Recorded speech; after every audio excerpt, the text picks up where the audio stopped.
Fiddin ilmu tasawuf. Di sini kami mengambil judul sholat duha memotivasi disiplin santri dalam mengatasi keterlambatan waktu masuk sekolah di pesantren Raudhatul Hasan Marongkolam Probolinggo. Langsung saja, dalam pendahuluan, jadi salah satu salat sunnah diantaranya ialah waktu salat duha merupakan peluang sebagai seorang muslim untuk menyadarkan ketidakberdayaan atau kelemahannya kepada Allah.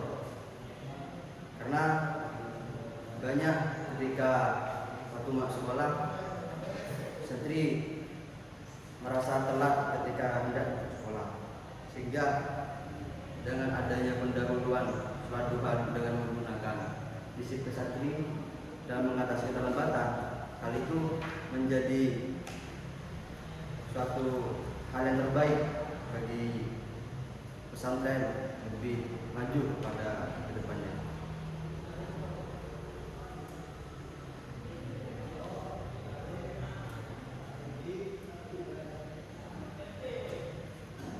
Pada bab satu pendahuluan, jadi sholat berasal dari bahasa Arab yang mana artinya adalah doa.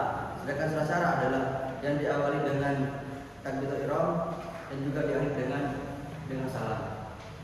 Namun dalam hubungan dari ilmu tasawufnya adalah yaitu mengajarkan dan membimbing umat manusia untuk selalu membersihkan jiwa dan juga mendekatkan diri kepada Allah yang bisa menggunakan masalahnya ialah yang pertama, bagaimana implementasi salat duha di pesantren Raudhatul Hasan Probolinggo. Yang kedua, bagaimana strategi yang dilakukan dalam bentuk kedisiplinan santri melalui salat duha di pesantren Raudhatul Hasan Probolinggo.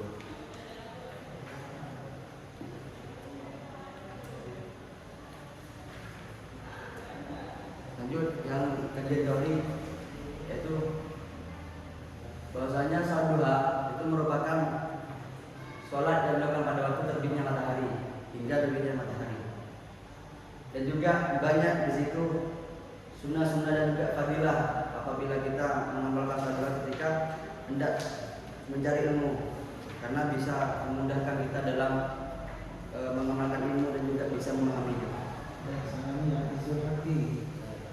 Ini judulnya berubah ya. Ini kalau judul ini nggak masalah. Ini judulnya cukup begini. Rumusan masalahnya kan kamu tidak menyinggung nama sekolah ya. Langsung ke santri pesantren kan disesuaikan dengan tadi sholat duha ya. Praktek sholat duha dalam memotivasi disiplin santri di pesantren Raudhatul Hasan ya. Ya. Praktek apa? Atau sholat duha dalam ya praktek sholat duha dalam memotivasi disiplin santri atau kalau kamu yang teliti di sekolah berarti apa? Siswa. Salah santri dari siswa sama ya. Tapi biasanya kalau sekolah itu kan siswa, sekarang kan santri kapasitasnya di pesantren. Tapi kalau yang rumusan masalahnya kamu yang diteliti sekolah kan santrinya. Siswanya santrinya. Sekolah itu ada sekolah di sekolah di masuk sekolah. Saya kan berawal dari pesantren masuk sekolah. Iya, di sini santri yang masuk ke sekolah gitu ya. Jadi urusan masalah mestinya kalau ini adalah masuk sekolah ini lebih baik masuk ke sekolah difokuskan di urusan masalah daripada di judul. Di judul ada, tapi di urusan masalah nggak ada. Tapi di sini apa yang masuk sekolahnya ada di dalamnya. Ada. Kita wawancaranya ada. Sudah saya ingin tanya dulu. Jadi ini urusannya ya dirubah aja judulnya itu ya. Nanti ada sekolahnya atau tidak, tapi judulnya untuk sholat duha dalam memotivasi disiplin, atau sholat duha dalam memotivasi disiplin siswa di pesantren. Adapun nama mengatasi ini bahasa tidak ada seninya gitu. Ini masukkan nanti di dalam. Ini kan pertanyaannya dua. Bagaimana apa implementasi sholat duha? Yang kedua, bagaimana strategi yang dilakukan dalam bentuk disiplinan yang melalui sholat duha. Dua ini kan pertanyaan, jawabannya sudah ada ya. Saya sudah di Ada di bab 4. Di bab 4 bagaimana jawabannya? Nomor 1. Rumusan masalah pertama jawabannya itu dalam bentuk apa? dalam bentuk Bagaimana? Untuk mendapat jawaban ini kamu dapat dari mana jawabannya? yang pertama saya mendapatkan jawaban dari wawancara kepada saya itu kedua juga langsung datang kepada ke lapangan bersama Apa namanya? Observasi dan wawancara. Ada dokumentasinya? saya. Yang kamu wawancarai rumusan masalah untuk menjawab mencari data rumusan masalah ini siapa saja? Yang pertama saya berawal dari menanya kepada Pak Satrio, sehingga yang kedua juga bertanya kepada para pengurus. Lalu dampaknya adanya kantor itu apa? Jadi dampaknya sangat bermanfaat. Yang awalnya Mana hasil wawancaranya? Mana tulisan hasil wawancaranya? halaman 41. Jadi gini ya, di sini hasil wawancaranya ada transkrip wawancara di lapangan. Saya Ini di copy paste hasil jawaban itu ya. Kamu merekam melalui saya ya. rekaman. Transkrip wawancara ini hasil rekaman atau bagaimana? Baca sendiri dari informan yang diajak wawancara atau kamu yang meramal tulisannya? Dari wawancara. Asli itu copy paste. Kamu pindah mana rumusan masalah pertama atau kedua, tulis aslinya, penulisan yang ditulis satu spasi. Iya. Cuma ini mana yang hasil wawancaranya di mana? Tunjukkan di halaman 41. Halaman 41 kan? Hasil wawancara. Nanti yang sudah jauh lebih teratur. Ini ya. Ini kamu turunkan. Jadi saya kasih contoh nanti di sini ya. Agak masuk. Ditulis hasil wawancara ya. Ditulis bahasa aslinya. Agak masuk satu spasi agak masuk 10 poin. Jadi baru tahu 10 poin. Ini berapa poin tulisannya? Fontnya 12 ya. Ketik sendiri ya. Itu kalau yang hasil wawancara buat 10 poin terus ya. Satu spasi dan 10. Kalau pakai 12 kamu ketik gini. Serah pakai 10 poin atau 12 poin tapi ketik italic. Ya. Jadi semua hasil wawancara kamu masukkan di bab 4 yang deskripsi hasil wawancara temuan penelitian itu ya. Mana yang wawancara yang rumusan masalah pertama, rumusan masalah kedua. Ini official ya. Semuanya berarti semua wawancara dan begitu. Ini bukan tidak dicantumkan, kamu dimasukkan ke dalam dan kasih footnote di bawah. Cara menulis footnote dalam jangan innote, tahu innote catatan dalam. Kamu ganti ke innote ya, ke footnote ya.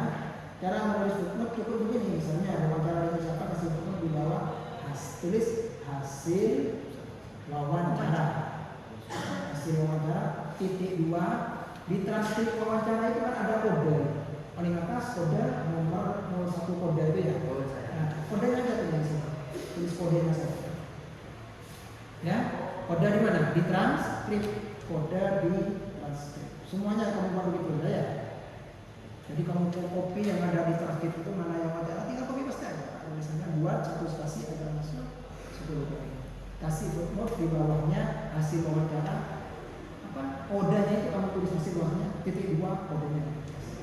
Artinya nanti pembaca itu akan melihat kode di lampiran. Nah, ya. Betul. Jadi yang di bab 4 ini judulnya apa?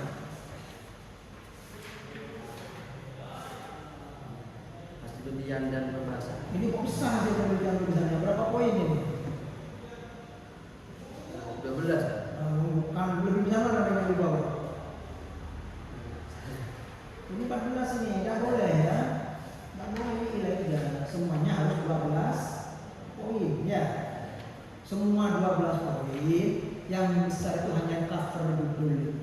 Kalau sini 12 poin semuanya ya.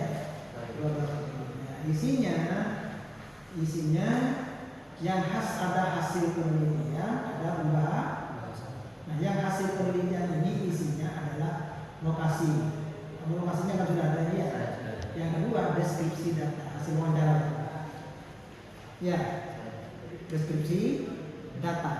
Deskripsi data, ya, tulis lagi itu hasil wawancara. Ini kan tulis lagi nomor ya, 2 itu tulis lagi. Kemudian masing-masing kasih data wawancara. Kalau ada juga dokumentasinya sekalian ditempelin. Kemudian presentasi di masing-masing. Dan pembahasan. Kemudian di bagian pembahasan, ada pembahasan lagi. Ada Ustaz. Halaman 38. Kan? 38. 38. Pembahasan ini yang dimaksud membahas hasil temuan barusan, hasil penelitian barusan. Kan itu ada wawancara kan? Itu dianalisa, dibahas. Kalau dalam kitab itu disarai, dihasiai, dikomentari. Bukan hanya komentar, tapi dibahas, dianalisa dengan menggunakan bab 2. Apa judulnya bab 2? Harus hafal, masih buka. Dari anu Ustaz, kajian teori. Teori. Nah, teori-teori yang ada di bab 2 itu nanti dipakai dikala membahas atau menganalisa di bagian pembahasan, menganalisa yang hasil penelitian. Jadi isinya pembahasan adalah membahas temuan penelitian, wawancara dan sebagainya dengan menggunakan teori yang di bab 2 itu juga dikombinasikan, dimasukkan, dicampurkan gitu ya. Paham maksudnya? Itu dulu nanti dibuka ya. Gimana nanti pembahasannya ini. Jadi di pembahasan sudah tidak perlu ada data wawancara lagi. Kalau saya ada wawancara semuanya kamu pindah ke hasil penelitian, ke deskripsi data. Pembahasan hanya bahasa kamu sudah hasil penelitian dengan hasil wawancara dengan ustadz ini, dengan satu ini, begini sesuai dengan teori yang dibawa kamu pilih itu sudah nomor 1. Yang nomor 2 kamu bahas yang nomor 2 kan ada 2 rumusan masalah. Jadi pembahasannya juga 2, pembahasan 1, pembahasan 2. Yang 1 adalah tulis lagi itu pembahasan hasil 1. Paham ya? Pembahasan itu salah itu. Hasil yang panjang lebar. Nanti kamu simpulkan, kamu takhlis, kamu ulas, ringkas simpulan, ditaruh di bab berapa? Simpulannya. Bab 5 itu kamu cukup menyimpulkan pembahasan. Kalau kamu masih mau lagi, bukan seperti ini. Jadi kesimpulannya ada berapa? Ada 2. Kesimpulan dari apa? Dari urusan masalah. Rumusan masalah. Tadi yang urusan Pembahasan. Kalau untuk kesimpulan, rumusan mana disimpulkan jadi satu kata? Ya kan? Menyimpulkan dari apa? pembahasan. Pembahasan ya. Ini paham maksudnya ya? Itu juga. Dibuka ya. Kalau kesimpulannya cukup setengah halaman atau maksimal 1 halaman. Dengan seperti ini. Bukan halaman nanti ya, ini ya. Ada berapa bab? Bab ada bab ini Ustaz. Ada bab 5. Bab 1 apa judulnya? Dahulu. Dahuluan. Bab 2 Kajian teori. teori. Bab 3 Penelitian. bab 3 hafal dulu kalau bab itu judulnya. Ini namanya ada masalah. Tentang apa di bab 3 itu ya? Kalau udah tahu judulnya tentang apa, tanya dulu. Oh ribet lama, udah tanya yang lain saya. Tentang apa bab 5, bab 3 itu? Kajian teori. Kajian teori bab 2. Kajian teori bab 2. Tentang apa di dalamnya yang ada? Pembahasan tata juga ini. Oh? Islam juga. Bila ada sebut saya datang di deskripsinya, pembahasannya saya kasih pembahasannya. Kalau di bab 2 kan tentang teori, judulnya kajian teori atau pembahasan.